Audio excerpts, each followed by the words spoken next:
हमारी भारतीय संस्कृति के अंदर दो टर्मोलॉजी आती है, एक तो उपादान और दूसरा निमित्त। उपादान हमारे भीतर का होता है, हमारी योग्यता होती है, और निमित्त है हमको कोई बाहर से मिलता है, उसको हम साधन कह सकते हैं। उदाहरण के तौर पर अगर कोई विद्यार्थी पढ़ता है, उसकी पढ़ने की ललक, पढ़ने की इच्छा, उसकी योग्यता, उसकी मेमोरी, वो सारा उपादान है। लेकिन पुस्तकों का मिलना, अच्छे टीचर का मिलना, उसका स्वास्थ्य का अच्छा रहना, उसको लाइट वाइट की सब अच्छी व्यवस्था रहना, ये सारे क्या है कि साधन है, ये निमित्त है। तो हमारे जितने जितने निमित्त है वो साधन है।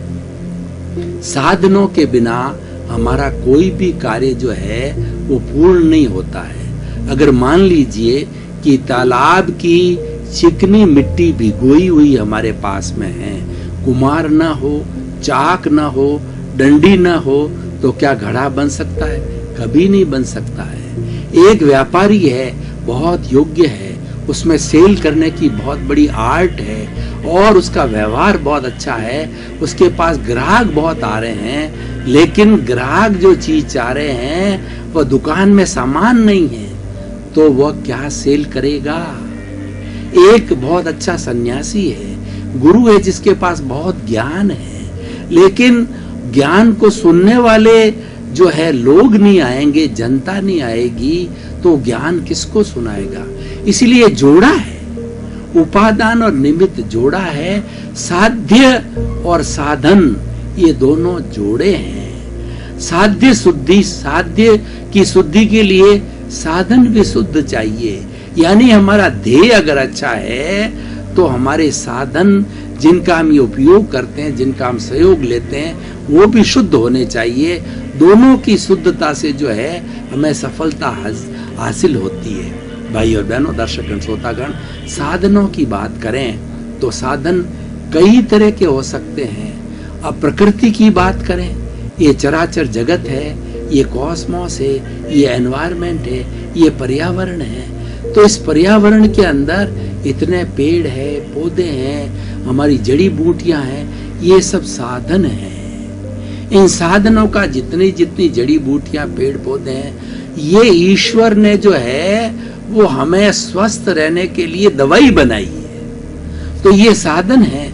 लेकिन चरक जैसे ने तो इन जो है साधनों का भरपूर उपयोग किया। चरक जो है वो पेड़ के पास या पौधे के पास में जाकर के प्रार्थना करते थे, बड़े सरल हृदय से, शुद्ध हृदय से, कि मैं आपकी सेवाएं लेना चाहता हूँ, आपका क्या गुण है वो मुझे गुण बताइए, ताकि उसके आपके इस गुण का उपयोग करके मैं जिस व्यक्ति की जैसी जैसी बीमारी है उसके अनुसार जो है उसका इलाज कर सकूं। तो वो पौधा बताता था गुण और जड़ी बूटी गुण बताती थी।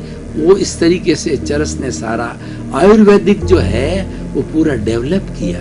तो भाई और बहनों, दर्शकगण, श्रोतागण, हमारा विषय है कि साधनों का सदुपयोग करना।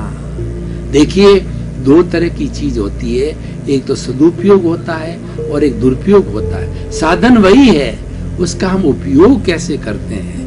अच्छे कार्य के लिए उपयोग करते हैं तो सदुपयोग कहलाता है, बुरे कार्य के लिए उपयोग करते हैं तो दुरुपयोग कहलाता है। जैसे एक चाकू है, उस चाकू के द्वारा हम सब्जी काट सकते हैं, रस्सी काट सकते हैं और कोई भी चीज की कटिंग कर सकते हैं। लेकिन अगर वो चाकू तीखा है, कोई व्यक्ति उसका दुरुपयोग करे तो उस चाकू से किसी का मर्डर भी कर सकता है, और लोग करते हैं।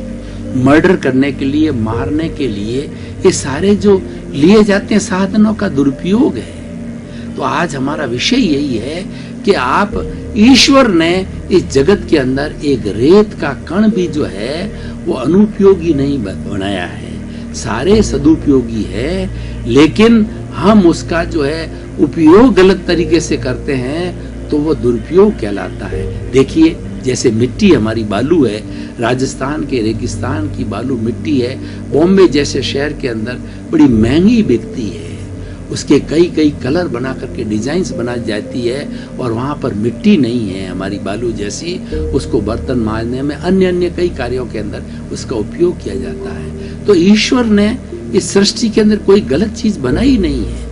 मनुष्य उसका जो है सदुपयोग करता है तो वस्तु अच्छी हो जाती है, दुरुपयोग करता है तो वस्तु खराब हो जाती है। तो भाई और बहनों, दर्शकगण, श्रोतागण, हम आज इस बात को समझें कि साधनों का दुरुपयोग नहीं किया जाए। हमारे पास में मोटरसाइकिल है, टू व्हीलर है, फोर व्हीलर है, तो ये हमें यात्रा करने के लिए उपयोगी है। अगर हम व्यवस्थित रूप से रोड के नियमों का पालन करते हुए चले तो हमारा और हमारे परिवार की लंबी लंबी यात्राएं करा सकता है। लेकिन कोई व्यक्ति इसका दुरुपयोग करता है, दुरुपयोग का अर्थ होता है शराब पी के चलाता है, या उसने रात में नींद नहीं ली और वह नींद में गाड़ी चला रहा है, या गरिष्ठ भोजन खा लिया, उसको झपकी आ गई।